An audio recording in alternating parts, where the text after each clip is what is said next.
Alright, ladies and gentlemen, welcome back to my second video of my channel. In this video, I'll be telling you the best options of accommodation for international university students. Let's get into it.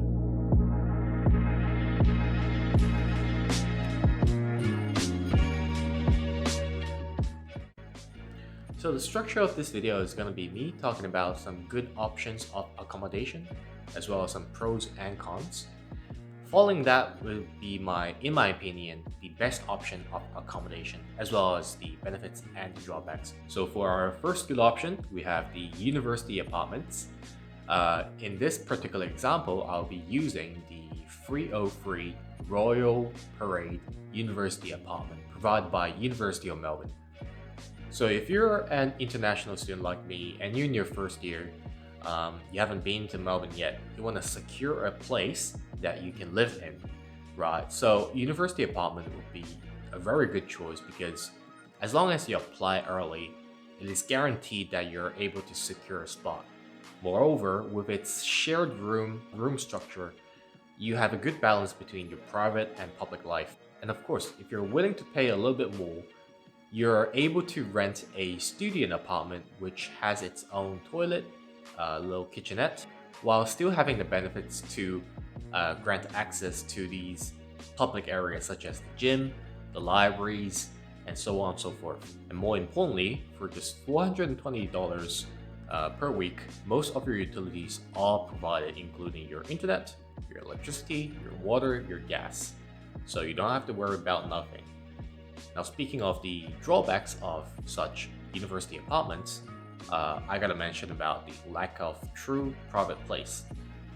Unless you rent the studio room type, you'll be sharing the same bathroom with your roommates, and so if you don't want to clean anyone else's shit, then I guess you're gonna pay a little bit more to live in the studio room type. Moreover, with the same rate, between $420 to $480 per week, you have a better option out there, but I'll talk about this in the later section of my video. Number 3. Some of the university apartments are not necessarily close to your campus that you're studying in. For example, the 303 Royal Parade apartment is a 24-minute walk from your apartment to the Parkville campus. It is a 30-minute walk from your apartment to the business and law building, and it's around 45 minutes walk from your apartment to the central business district. Now, for our second good option, I gotta mention about the International House. The International House provided by the University of Melbourne is a great place for anyone, especially in the first year, to live in. There are around 350 international students who live in the International House, but they also share a strong sense of community culture which welcomes students who has just started their academic life in University of Melbourne. You'll be exposed to an array of international students, and you'll be also granted access to a lot of the facilities in the International House, such as the table tennis court, the gym, libraries, mini libraries in the International House. So everything over there is highly recommended. And you gotta mention about the canteen in the International House. The canteen serves breakfast, lunch, dinner for 7 days a week. Not only that is a great experience for you to share and have fun talking to your peers and fellows and mentors, there's also an option for takeaway meals because we all know how stressful the final periods are, or as we call it here, the SWOT back period. So having the takeaway meal is absolutely a godsend.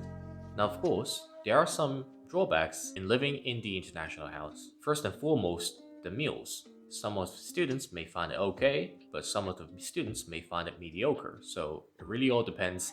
Otherwise, you may as well live in the university apartments or a rented apartment where you can cook your own meals. Moreover, I think it's quite expensive in living in the International House. You gotta pay 720 Australian dollars to live there for just a week. Now that does include the free meals per day, 7 days per week. But if you're a person who much rather cook their own food, then I guess stay away from the International House. Last but not least, again, it's not necessarily close to the university campus. The International House is located at Parkville, and we all know that in Melbourne, parks are not necessarily the safest spot that you want to be walking in during the evening.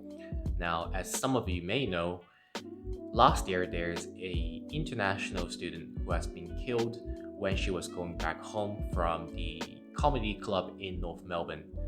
That is very tragic, I understand. So in this video, I'm trying to teach you how to find a relatively safe suburb to live in. So I guess the true question of this video is, where can I find a spot where it is cheap enough but also not too far away from the campus, as well as living in a safe suburb? To answer that question, in my opinion, the best option out there is to find private rental market. Using realestate.com, domain.com, and rent.com, you'll be able to find some pretty cheap apartments out there. Okay, minor disclosure over here, I am not sponsored by any of this website that I've just mentioned above. Right, so you may ask, Brian, why do I want to use the private rental market to search for the accommodation? Now, I guess the first benefit of using these private rental market is you can actually gain control of where you want to live. That is very, very important in my opinion. Some suburbs in Melbourne are extremely safe. For example, in Carlton, where there is a low crime rate, it is very convenient and people, especially in the neighborhoods, are just friendly. Now, if you contrast that with some of the suburbs in west of Melbourne CBD, that is usually not the case. And if we also contrast that with the university apartments or the international house that I've just mentioned, they are both located in Parkville. If you like to go to the CBD, have a drink and head back to your apartment, then I guess Parkville is not necessarily the safest spot to travel, especially at night. Suburbs such as Camberwell, Glen Iris, Burwood, and Hawthorn, these are family-orientated suburbs which are relatively safer to live in than, let's say, Parkville. So for example, on the screen right now, I've searched on realestate.com for a studio apartment. Now, this one is, in particular, it's located at East Melbourne, which is pretty close to the CBD, but also relatively cheap. It is only $320 per week. Now, I know what you're thinking right now. You'd be like, Brian, if I'm going to rent on my own, I'm going to pay all the furnitures and the utilities. Now, that is true. However, if we take into factor that most of you will be living here for over a year, in the long run, I think purchasing your own furnitures will be worth it. And I've mentioned previously that you got to pay your own basic utilities. So that is around 150 Australian dollars per month. So my verdict is basically, if you don't want to waste time in finding your own apartments, let's say you're in a hurry, let's say you can't really secure a spot, then my advice is to simply apply for the university apartments. However, if you do have the time, or maybe you're in your second year, you've already established your own connections, then maybe using the rental private market websites is a good choice. Alright, that's it for today. If you have any questions, please leave in the comment section down below. Please like and subscribe to my channel. I'll see you guys next time.